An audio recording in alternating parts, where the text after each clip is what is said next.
What makes you, you? Is it your eyes, the way they light up when you see someone you love? Is it your laugh? The quirks only your closest friends notice? Or is it something deeper, something no mask can ever copy? This mask obvious, right? No eyes, no spark, no life. But what if the mask wasn't physical? What if the mask was digital and you couldn't tell the difference? Because today you can buy or rent a stranger face online, you can download it, animate it, use it to scam, seduce, deceive. And what is at stake? It's you. Wait. Something feels off, right?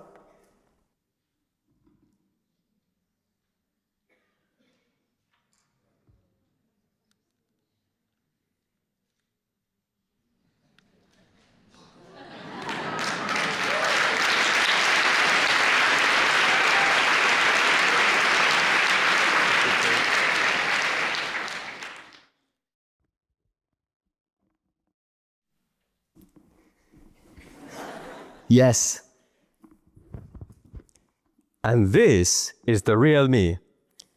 I'm Sam Bay. I've spent years studying the brain and working with AI to detect Alzheimer's and dementia at early stage.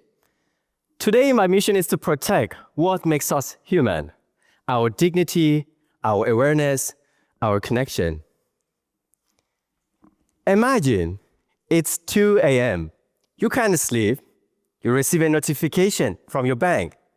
A stranger had tried to open a bank account in your name, with your details, with your face. You felt erased, right? As if someone slipped into your skin and walked away with your name. That night, you realized anyone, anywhere could wear your digital face. Your face once stood for trust. Now, it's a target. Criminals don't need your password anymore. They can steal your gesture, your voice, even your emotion. This isn't just a threat. It's a warfare.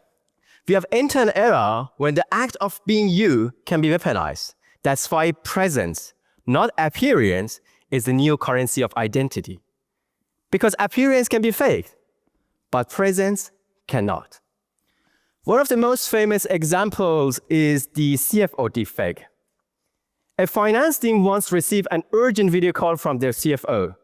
Their chief financial officer appeared on the screen, calm, composed, convincing.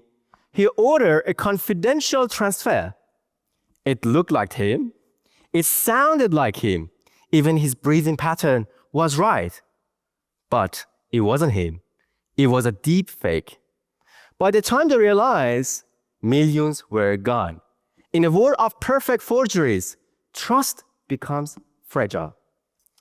When I joined a biometric and security company in Nuremberg, and they have the world's first liveness detection as a service, I thought I understood digital identity. Until one day, a fintech client called us in panic. Hundreds onboarding attempts, faces that smiled, blinked, or even passed basic checks. But they said something feels off. We ran our liveness detection. Roughly 10% of onboarding attempts were fake. What is liveness detection? When I'm talking about liveness detection, it's an AI-powered software that ensures there is a real, live, present person in front of the camera or the screen. And it's not a presentation attacks or deep fake. So now you know liveness detection. Let's talk about presentation attacks. What kind of forgeries are there? We have 3 kinds of presentation attacks. We have a simple attack, an advanced attack, a sophisticated attack. A simple attack simply means paper photo.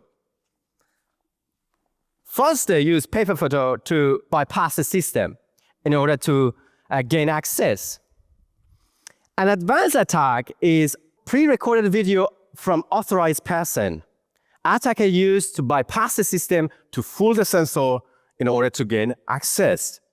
And a sophisticated attack, it's 3D detailed facial replica, such as hyper-realistic 3D printer mask or hyper-realistic silicone mask. Looks real, right? But aside from that, we have face swap and face reenactment. Face swap means you change your face with someone's face. Could be a famous person or a targeted face. Face reenactment is an AI process of transferring one's emotion or movement onto another person's face in a video and making it appear as if the person performed the action themselves. This is liveness detection. So that day I realized we weren't just protecting data, we were protecting people. And for every very moment, I felt a sense of purpose. This work matters. We are the first generation in history to live with two selves, one physical and one digital. One that stumbles, remembers, one that performs, persists, and can be endlessly copied. But there is an advantage to this. Imagine you could interact with your great-great-grandchild.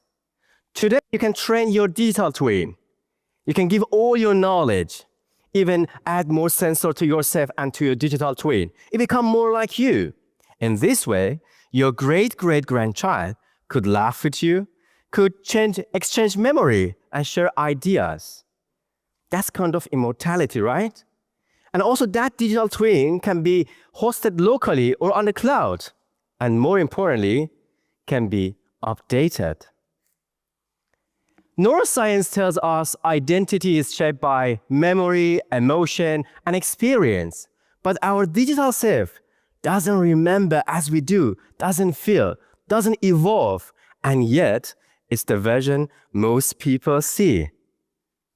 Right?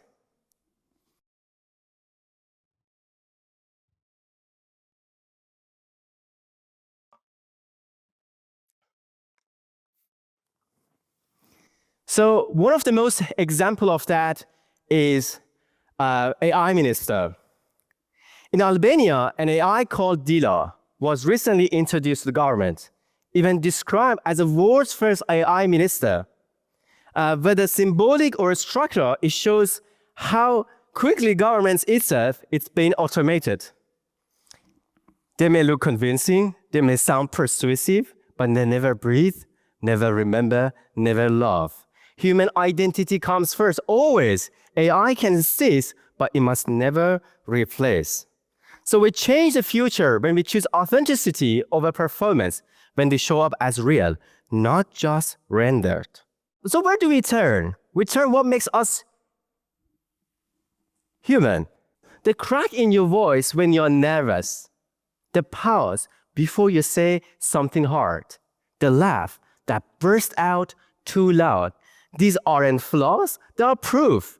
The rarest thing in the future won't be intelligence. It will be authentic human presence. So what truly makes us human? Yes, connection. There's spark when you lock eyes. The warmth in a shared silence. The invisible thread between people. Physics call this entanglement. Two particles, no matter the distance, can be superclusters away, remain connected. What happens to one instantaneously affects the other. That's us. We are entangled, not through pixels, but through presence, through something that cannot be downloaded. Let's give a practical example. Think of someone you love right now. Just think about it. It takes milliseconds, if not nanoseconds. Think of that connection you have with that person. You feel that?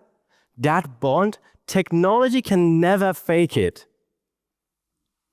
But let's be clear here. AI is not the enemy. It's a tool. AI remembers when you forget, predict, simulates, mirrors. But one line AI cannot cross. Yes, awareness.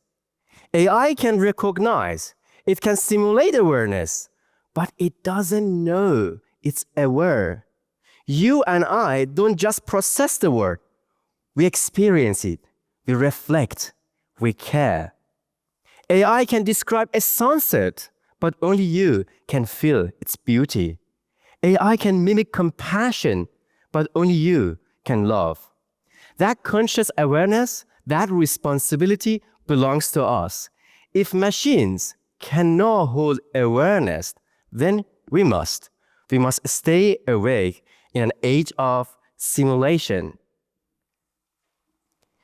We all wear masks, but the danger is not the mask itself.